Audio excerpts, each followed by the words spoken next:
નમસ્કાર દર્શક મિત્રો, હું જપન શાહ, કાનમ એક્સપ્રેસ ન્યૂઝમાં આપનું સ્વાગત છે। જોઈએ આજના મુખ્ય અને મહત્વના સમાચાર। વડોદરા મહાનગરપાલિકાના કોર્પોરેટર આશિષ જોશીના જામીન થયા નામંજૂર। છોટાઉદેપુર જિલ્લાના બાદરપુર ખાતે ઓરસંગ નદીમાં બનાવેલ ડાયવર્ઝન પાસે તાજેતરમાં યોજાઈ ગયેલ સ્થાનિક સ્વરાજ્યની ચૂંટણીના 2 દિવસ પહેલા તારીખ 24 એપ્રિલ 2026ના રોજ સંખેડા પોલીસે એક શંકાસ્પદ ઇકો કારને પકડી તપાસ કરતા કારમાંથી ભારતીય બનાવટની વિદેશી દારૂનો જથ્થો 25 પેટી જેટલો મળી આવ્યો હતો અને પોલીસે દારૂની હેરાફેરી કરનાર કાર ચાલક જે ડભોઈના પ્રમોદભંજ નારાયણ પાંડ્ય છે તેને પકડી તેની પૂછપરછ કરતા તેને આ દારૂનો જથ્થો વડોદરાના મહાનગરપાલિકાની ચૂંટણી લડી રહેલા કોંગ્રેસના ઉમેદવાર આશિષ જોશીને પહોંચાડવાનો હતો તેમ જણાવતા સંખેડા પોલીસે પ્રોહિબિશનનો ગુનો તપાસ હાથ ધરી હતી। સંખેડા પોલીસ દ્વારા પ્રોહિબિશનના ગુનાની તપાસ હાથ ધરી આરોપી વડોદરાના આશિષ જોશીની ધરપકડ કરી ગઈકાલે બોડેલી નામદાર કોર્ટ સમક્ષ આરોપીને રજૂ કરી પોલીસ દ્વારા 3 દિવસના રિમાન્ડ માંગવામાં આવ્યા હતા, પરંતુ નામદાર કોર્ટે 1 જ દિવસના રિમાન્ડ મંજૂર કરતા આજે રિમાન્ડ પૂર્ણ થતા સંખેડા પોલીસ દ્વારા આશિષ જોશીને બોડેલી નામદાર કોર્ટમાં રજૂ કરવામાં આવ્યા હતા અને આરોપી આશિષ જોશીના વકીલ દ્વારા આરોપીની જામીન અરજી રજૂ કરતા નામદાર કોર્ટે જામીન અરજી નામંજૂર કરી હતી। આશિષ જોશીના જામીન નામંજૂર થતા તેમના સમર્થનમાં આવેલા હરણી બોટ કાંડના પીડિત પરિવારોમાં પણ ઘેરો શોક વ્યાપ્યો હતો અને તેઓએ આશિષ જોશીને ન્યાય નહીં મળે તો આંદોલનની ચીમકી ઉચ્ચારી હતી। આજરોજ સંખેડા પોલીસ સ્ટેશનનો ગુનો પ્રોહીનો નોંધાયેલો, જેમાં આરોપી આશિષ જોશીને નામદાર કોર્ટ સમક્ષ રજૂ કરેલા। અગાઉ આરોપી પાંડેને અટક કરેલા, જેમાં આશિષ જોશીનું નામ ખુલેલું અને પોલીસે તેઓની અટક કરેલી, જેમાં 3 દિવસના રિમાન્ડ માંગેલા અને 1 દિવસના રિમાન્ડ નામદાર કોર્ટે મંજૂર કરેલા। જે રિમાન્ડની મુદત પૂરી થતાં આજરોજ તેઓને નામદાર કોર્ટ સમક્ષ રજૂ કરેલા અને તેઓની જામીન અરજી નામદાર કોર્ટે આજરોજ નામંજૂર કરી છે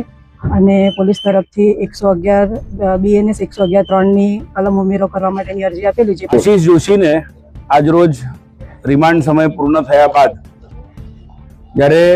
તપાસ કરનાર અધિકારીએ કોર્ટમાં રજૂ કર્યા ત્યારે એક નવી વાત નામદાર કોર્ટ સમક્ષ લઈને આવ્યા કે ભારતીય ન્યાય સંહિતા, જે નવો કાયદો 1 જુલાઈ 2024ના રોજ આવ્યો છે, એમાં 111 કલમ 111 કે જે ઓર્ગેનાઇઝ ક્રાઇમ, એટલે જ્યારે 2 આરોપીઓ ભેગા મળીને છેલ્લા 10 વર્ષમાં જો વારંવાર એક જ પ્રકારનો ગુનો કરતા હોય તો તેવામાં કલમ 111 લાગુ પડે એવી એક કલમ ઉમેરાનો રિપોર્ટ આજરોજ લઈને આવ્યા અને અમે નામદાર કોર્ટ સમક્ષ રજૂઆત કરીને કીધું કે જ્યારે સહ આરોપીને આશિષ જોશી ઓળખતો જ નથી તો ભૂતકાળમાં જો એક પણ ગુનો એવો દેખાતો હોય કે જેમાં આશિષ જોશી અને પ્રમોદ પાંડે જે મુખ્ય આરોપી છે એ બંને જણા સાથે કોઈ પણ FIR માં હોય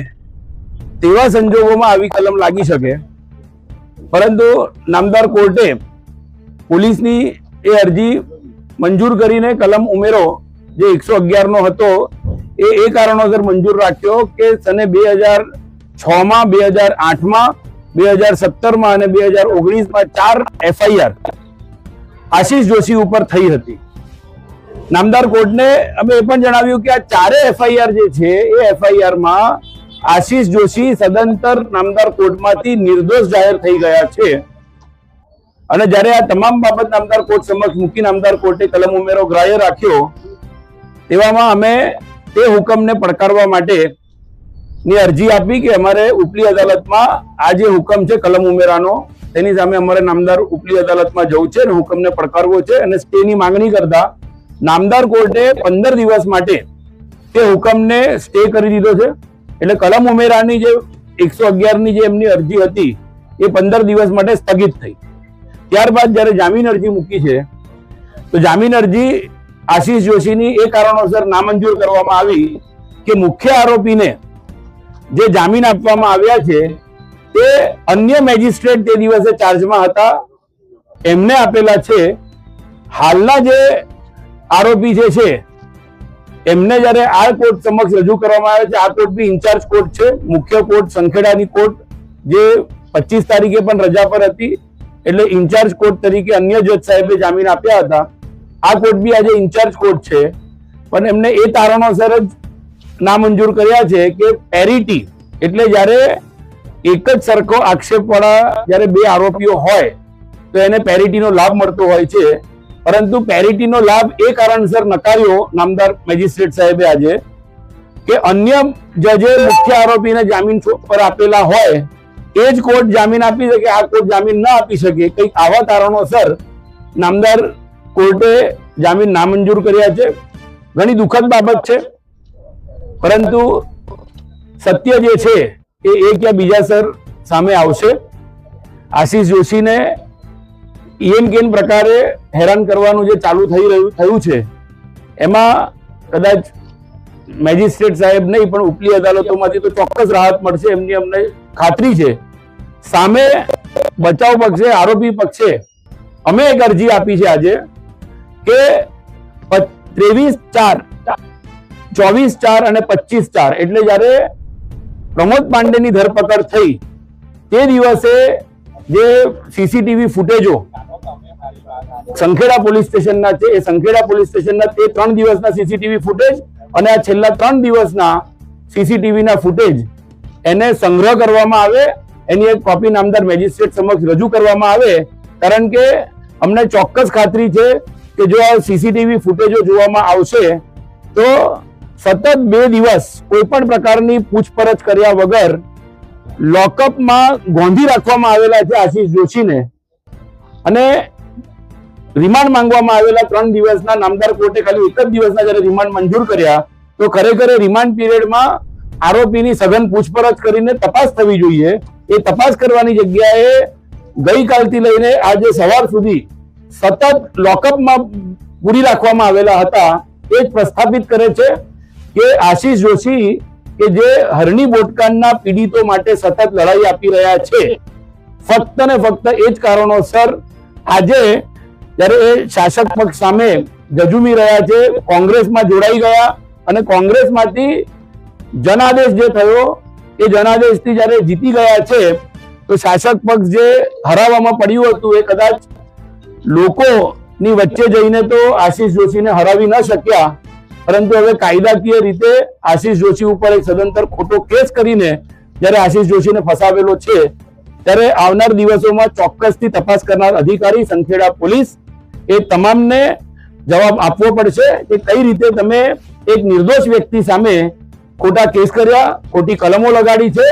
આવનાર દિવસોમાં નામદાર હાઈકોર્ટમાં તમામ બાબતે અમે રીટ દાખલ કરેલી જ છે. આવનાર દિવસોમાં અમે ચોક્કસથી નામદાર હાઈકોર્ટનું ધ્યાન દોરીને જે કોઈ ષડયંત્રકારો છે એની સામે પગલાં લેવાય એવી રજૂઆતો કરી છે. આજ રોજ આશીષભાઈ જોશીની જામીન અરજી નામંજૂર થઈ છે, કારણ કે